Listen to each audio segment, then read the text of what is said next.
Hi guys, welcome back to my channel. In today's video I'm going to be filming a little bit of a collective book haul of some of the books that I bought recently. Some of these are from like literally a couple of months ago and some of them are from literally yesterday. I got down to 3 books left on my physical TBR and my boyfriend still has my Kindle. So I was like, right, we need to do some damage because I don't have any books to read apart from these 3 books, and the 3 books, I don't know, they weren't calling my name, so I was like, we need to buy some books. I think a couple months ago now I bought Uncharmed by Lucy Jane Wood, but I really wanted to show this in this book haul video. I just think it's so beautiful and I really wanted to show it like in depth because Lucy Jane Wood's books are always so beautiful. She wrote Bewitched and that is a very, very stunning book. Have such beautiful covers and spines. I think the spines are my favourite thing about them. And then this one is also such a beautiful cover and spine. Her books are little cozy, witchy fantasies, which I don't normally love, but for some reason with her cozy, witchy fantasies, I absolutely love them.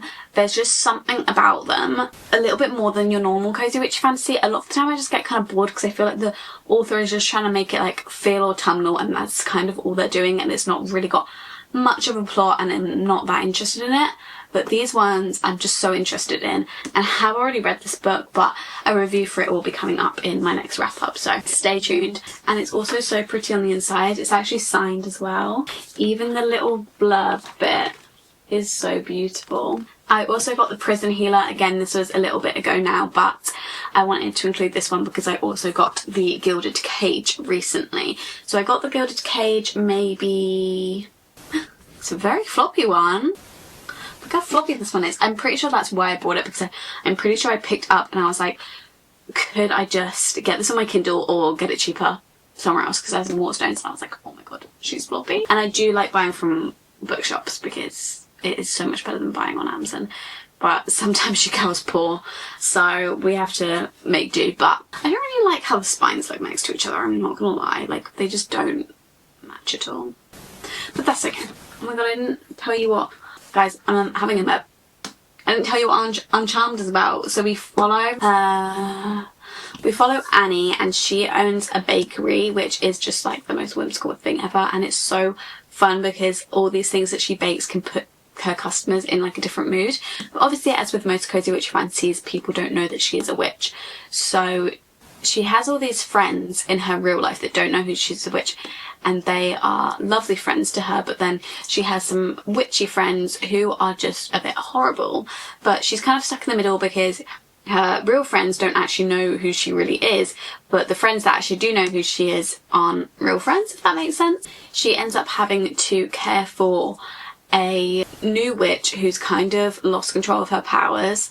I think she's like 12 or something, and she maybe 14. And she doesn't have control of her powers and she needs to gain control of her powers, so Annie kind of takes her in and teaches her, and it's a really cute little found family between the two of them. And there's a tiny bit of romance. The romances don't usually come in until like halfway and they're quite small points of the story, but there is a little bit of a romance in here as well. The Prison Healer, we follow Kiva or Kiva, and she is a prison healer. Part of her job is when people come into the prison, she is like the first one to see them to kind of heal them and also mark them with their prison number.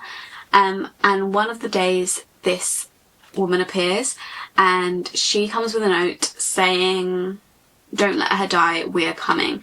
And it turns out that she is the rebel queen. So in this land we have the current royal family, but there is a rebellion going on of people who don't believe that the current royal family are the righteous royal family and that the queen should actually be this woman that's now in prison. And so she has to try and keep this queen alive, but the queen, for her punishment, ends up having to do a load of trials. And so instead, Kiva has to go into these trials in her place, try and stay alive in these trials that are actually like supposed to be physically impossible for you to survive in. And then obviously The Gilded Cage, it's a follow-on from that. So this one ended very crazily, so I'm very excited to continue with The Gilded Cage.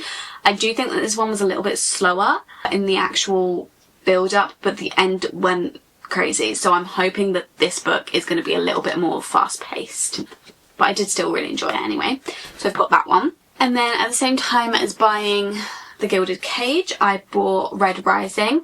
I've had this on my TBR, on my mental TBR for a while, and I thought, you know what, let's pick it up, because they had this really pretty 10th anniversary edition where it's all gold. So, you know, give me a special edition and I'll be sold. This is a sci-fi, right? I don't know if I've ever read a sci-fi. But this is obviously a very big book. Everyone's talked about it. Loads of people have read it. Everyone's like, you need to read this. So I saw it and I was like, oh, it's not actually that big. And the writing isn't that small. It's like normal size writing. So I thought, you know what? It's not that intimidating. And if everyone's saying you need to read it, then I can give it a try. It's not that long. If I don't like it, I don't like it. I expected it to be like double this size, so we'll give it a go. It's always nice to try new things. My kind of aim for reading in 2026 is to read different books, because I read romance for a while and then I read too much of that and I got sick of it. Then I went on to romantasy and now I've read too much of that and I'm a little bit sick of it. I'm not like sick of it, but it's just not got the same like that it used to have. Like I used to just, everything that used to happen, I used to be like, oh my god, this is amazing, but now I feel like I've read so many that I'm like, yeah, this happened in all the other fantasies, you know what I mean? I feel like a lot of them are kind of just copycats from other fantasies now, and don't get me wrong, I still absolutely love the genre, I'll always read the genre, but I kind of want to branch out a little bit more in the new year, so this is one of mine to be able to do that. On that same trip, I also bought this book. On that trip, I was feeling crazy. I had to put 2 books down because I was like, this is going too far. I don't need to buy this many books. But I then went on to buy even more books without reading any of the books that I originally purchased. So let's go. But this one is a very, very cool book. It's going to make my camera go weird because it's shiny. It could very much be a gimmick, and it might be the worst actual book I've ever read, and I'm very much prepared for that. Like when I bought it, I was with my boyfriend, he was like, that's probably going to be a really bad book, by the way, because it's just a gimmick. And I'm like, yeah, I know, but the gimmick is what I want it for. I'm not even buying this for the story. I just think it's the coolest concept I've ever seen, and that is an advent calendar book. I've seen this all over Bookstagram. Even if it's the worst thing I've ever read, it is such a cool concept. When 18-year-old April heads to the foothills of Mont Blanc to spend Christmas at her father's chalet, she is looking for change after a long illness. Among the swirling snow and festive cheer, she reconnects with her best friend's handsome, daring older brother, Augustin. As romance sparks, she decides she's not going to let her life pass her by any longer. Is April's heart ready for a Christmas miracle? Christmas, romance, advent calendar, yes. And I can't wait to read this one because I'm not the biggest fan of Christmas romances. I like them, don't get me wrong, but I'm not sure I ever get that much in the Christmassy mood from them. I more get in the Christmassy mood from films. I don't know if I get as much in the Christmassy mood from books, but I thought an advent calendar book, that's going to get me in the Christmas mood, surely. It's so pretty on the inside as well. And it basically says, open a sealed chapter every day and discover the next chapter in this Christmas story set in a ski resort in the French Alps. Make sure you have a letter opener or ruler and hot chocolate by your side. How cute. It says day number 1 there. And it's kind of like a little envelope of pages. You kind of unseal it with a ruler, like they're showing in this bit, and then you get a whole chapter to read that day, and then it obviously goes up to day 24, I'm assuming. That's so cute. It was very expensive. Seems really nice quality, and it's so pretty, and I am a fool for a gimmick, what can I say? I then made a little order on Waterstones because I had a £10 gift voucher and £10 on my Waterstones card, so I thought, let's buy 2 books. These 2 books were Wild Duck Short by Charlotte McConaughey. This one has been making the rounds on BookTube and Bookstagram. It's a very short one, actually. I didn't expect it to be that short. Where are the page numbers? I'm up there. It's like bang on 300 pages if you include the acknowledgements. Oh my god, there's a rainbow over there. You can see both ends of the rainbow. Sorry. Anyway, Wild Duck Short. I don't really know what it's about. There's a woman that washes up on this island and there's secrets involved. That's what I know from this book. It says a family on a remote island, a mysterious woman washed ashore, a storm gathering force. But it's a literary fiction, and again, as I was saying before, I kind of am getting sick of the romantasy genre, which is what I read a lot of, and I want to get more into other genres. So this year I've been getting a lot into literary fiction, but I want to get even more into literary fiction in next year, along with like fantasies without romance, sci-fis, anything really. I did still actually buy a romantasy because this one is Rebecca Ross's new book, and that is Wild Reverence, which is a prequel, I believe, to Divine Rivals. They had a really cute special edition, but it's sold out. I don't need any more special editions. Please, Lord, stop me from buying special editions. Unless like a deluxe collector's edition that's like gonna be the pinnacle of the special editions that they release, I'm not buying it anymore. Because I bought these Powerless ones because they were like, oh, special edition. And then they came out with an even special edition. And I was like, you know what, I'm done with buying special editions because it's just money grabbing and I fall for it. And it's my own problem. But I thought this book was really pretty anyway without special editions. Like, look how cute that cover is. It says on the back, she was immortal, she was destined to come and go like the cycle of seasons. And what was I? A humble mortal, cursed to age and die, was rooted to the ground, destined to return to the earth as dust. I could not hold her any more than I could the wind, but I loved her for it. Alright, writing. There's art on the inside. Look how cool this art is.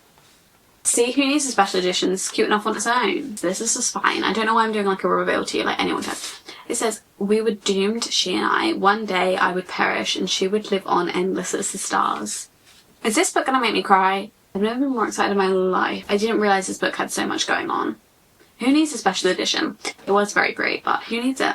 I'm so excited to read that one. Anyway, because I love Divine Rivals, I didn't enjoy Rufus Vows as much, but I'm hoping the author has kind of learned what we like to see, and maybe it will be more like Divine Rivals.